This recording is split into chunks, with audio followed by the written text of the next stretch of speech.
Chapitre 1. Triplé. À sa fête de fiançailles, son fiancé l'avait trahi. Elle était sur le point de s'effondrer lorsque sa cousine, Luna White, l'avait emmenée au Sultry Night pour noyer sa peine dans l'alcool. Luna avait immédiatement arrangé un escort masculin pour elle.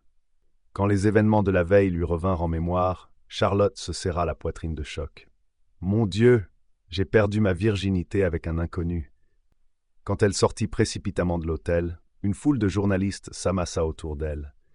Elle s'enfuit aussitôt, mais fut renversée par une voiture et perdit connaissance. Le lendemain matin, les gros titres étaient en feu avec les nouvelles sur Charlotte et son père.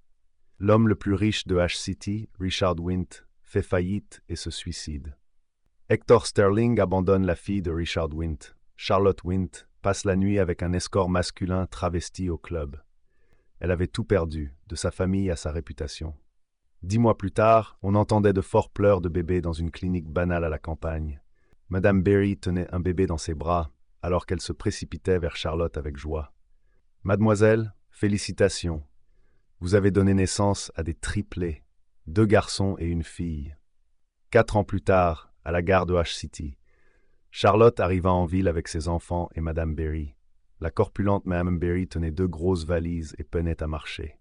Aux yeux des autres, il ressemblait à une famille pauvre de la campagne venant en ville pour dépendre de leurs proches. « Écarte-toi, paysanne !» Une femme portant un manteau de fourrure bouscula rudement Madame Berry et l'insulta. Charlotte allait réprimander cette femme quand une flotte de voitures de luxe s'arrêta à côté d'elle. Avant que quiconque ne puisse réagir, des dizaines de gardes du corps descendirent de leurs véhicules et formèrent 2 rangées impeccables.